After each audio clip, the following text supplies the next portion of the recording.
So today I'll be looking at the implications of global energy law and policies on Eastern Africa, and this seems like a massive topic. Seems like a huge topic, partly because just the whole idea of global energy law and policy by itself seems to be rather large, but I'll try my best to do that within the set time. So how I'm going to handle this is, the introduction has already been made, so I needn't say too much about myself. I'll just very quickly give you an outline of what I'm going to cover. I'm just going to give a brief overview of what I mean by global energy law and policy, and then I'll discuss something called the energy trilemma and why it is very difficult to harmonize international aims and principles at global level, at national level, and at local level. I'll then correlate how these global energy law and policy aims and principles work in the Eastern African region. I will then give one or two contextual examples, and then I will conclude and be open to questions if you have any. So in general, in very general terms, because I do understand that not everybody on the call is a lawyer, law generally needs a source. So law and policy are formal political products. So even at national level, you need a parliament. At the local level, you probably need your MCA to pass certain local laws. But at international level, we do not have an international government. We do not have an international judiciary or legislature. And therefore, I'd like you to just keep that in mind, that law needs a source and law is formal. Law needs government for creation, development, and enforcement. And the formal process of passing a law is usually quite bureaucratic. So even at parliament, by the time something starts off as an idea or lobby, and up to the time that the presidential assent is signed, there is a long drawn process. And so just think at international level, this becomes far more complex. So legal formalism can be quite bureaucratic and slow. However, law and policy are necessary because they establish the basis for rules, for plans. So think of local planning, think of national planning, think of international planning and action. And then law sets standards, principles, and procedures that then allow these plans and these actions that we are aiming for to happen. And so if we're thinking about climate change, or if you're thinking about energy systems, how does this relate? So what are the energy system challenges that the law faces? The first one relates to what I've just talked about in the previous slide, which is the fact that we have a fragmented global framework for energy law. So when I talk about energy law aims and principles, they're not in one central place. There isn't an international or global energy law instrument where we can refer to. So it's fragmented, which means the sources are different. And these sources have different levels of application. Some are automatically applicable, some require further processes to then become applicable. So of course, we don't have any global or regional political, legislative, or judicial central authority that applies to the energy sector. We also have nationalist interests and disharmony in regional efforts. We have disharmony and national interests for a variety of reasons. One, each country has different resources and different contextual problems, and I will get to them when I come down to the other slides. The other thing is, energy systems are not always fully functional, even at national level. And I am sure, the speakers that come after me might give even more examples of that. Even where there is a law, like we have energy laws within Kenya, for example,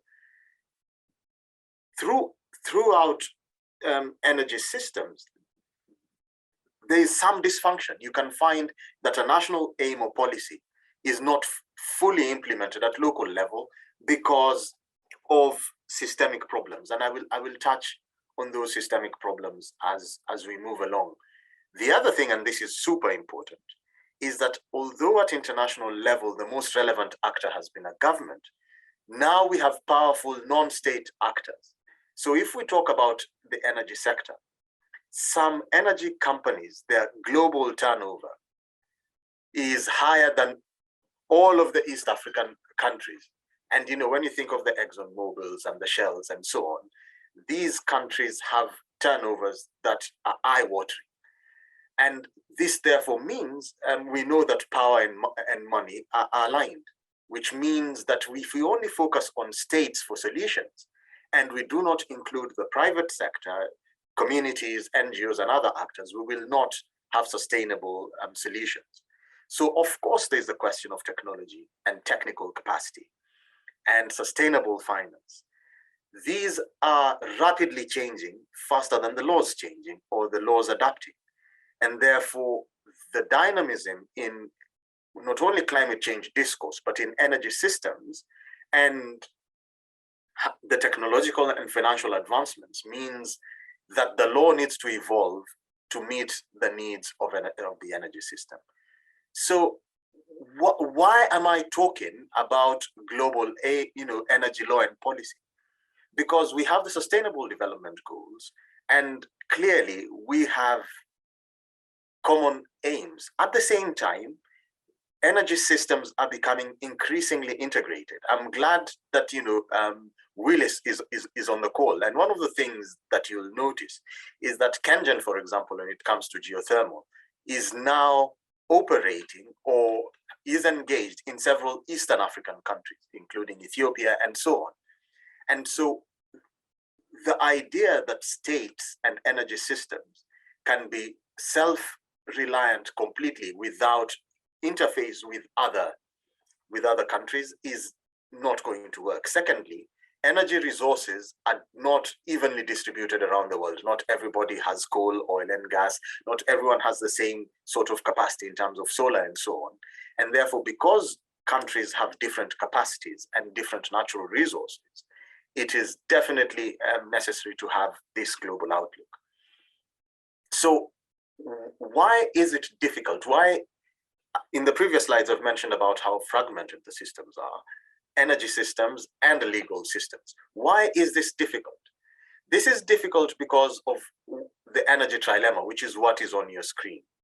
The energy trilemma concerns itself with three very important key elements of energy systems that seem to be in conflict and pulling in different directions. The first one is energy politics. So when we talk about politics here, it's not just about voting, it's about security of supply. It is about each country becoming self-reliant and having a system that functions. And so most countries want to harness the resources that are available to them without being dependent on third parties. The other thing is law and economics.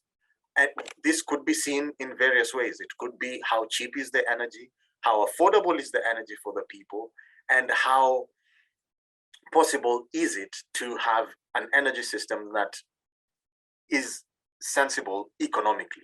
The final one is law and the environment. We have climate change concerns, we have sustainability concerns, we have environmental concerns. So in this case, if we were to pick, say, coal, some people would claim that it would pass the affordability test, but it would fail the environmental test. At the same time, coal is not available everywhere, and therefore in some places it would fail the politics test.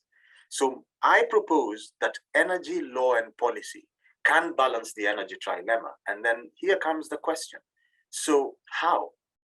So these are the common energy law principles. And this slide is genuinely the most abridged summary of my research for the last 5 years. From all these fragmented sources of energy law, these are the emerging or evolving principles of international energy law. And so the principles are, the principle of national sovereignty, which is each country has the power to determine what happens within its borders and in its energy system. But the principle of protection of the environment, human health, and combating climate change is up there as well. There's also the question of sustainability and sustainable development.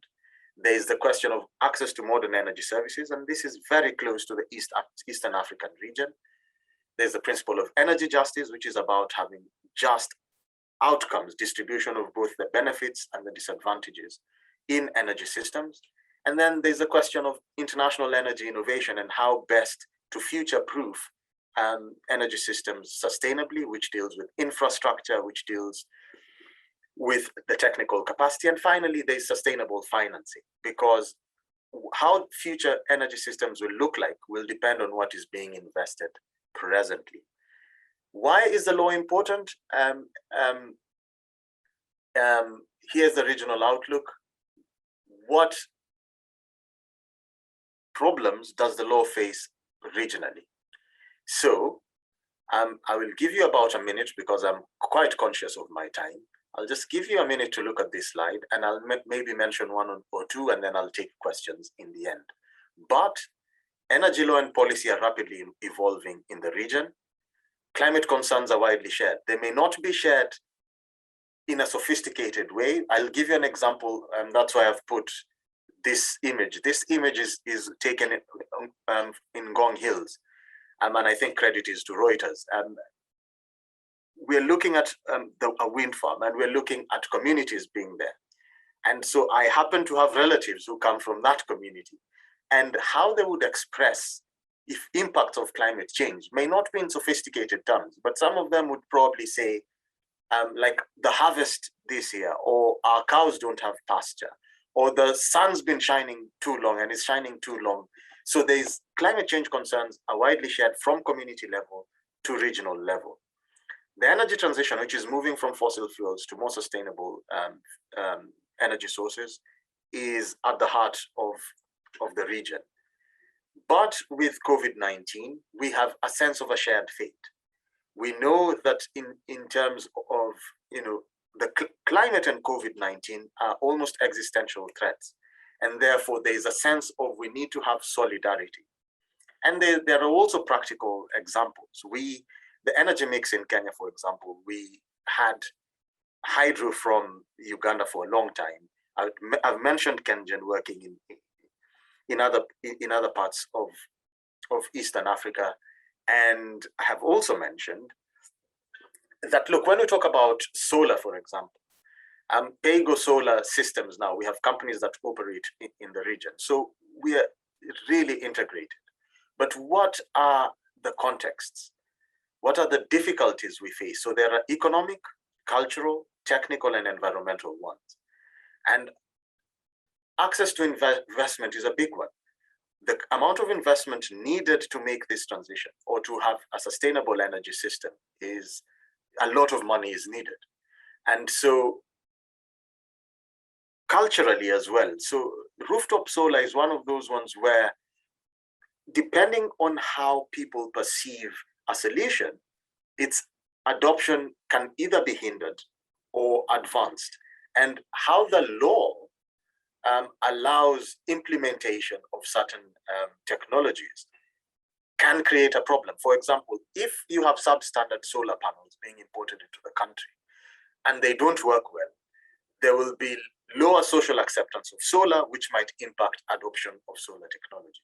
Another example that you see on your screen is that the Global Alliance for Clean Cook Stoves had, as of 2020, invested $1 billion on clean cook stoves.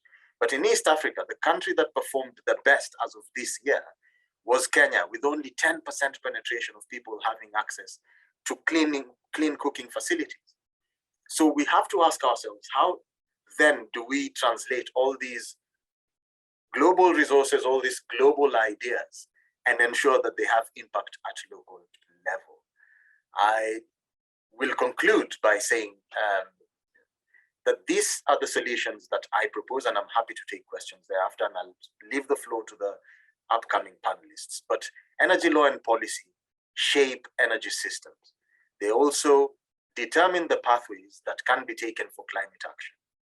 Because it's one thing to have aims, but what the law does is that it then creates certain obligations and pathways that outlive politicians, that outlive selfish economic interests. And so context is very important. So we can have shared aims, but have bespoke solutions. However, in the absence of law and policy, it is going to be very difficult to address energy or climate challenges at a on a regional scale. We also need to have greater inclusion of actors, both public and private actors, including communities and including technologies in energy systems to achieve what we need to achieve. And also shared global legal principles assist in attainment of ambitious goals. The sustainable development goals can seem so amorphous, but what the law can do is create the walling within which this structure of a just and a clean energy system can be set up. It is also my proposal that energy law and policy can help resolve the energy trilemma by shaping the energy mix. It's also important to build regional frameworks, institutions, and energy systems, and enhance cooperation between states and non-state actors. And I will rest my case there and wait for questions thereafter. Thank you.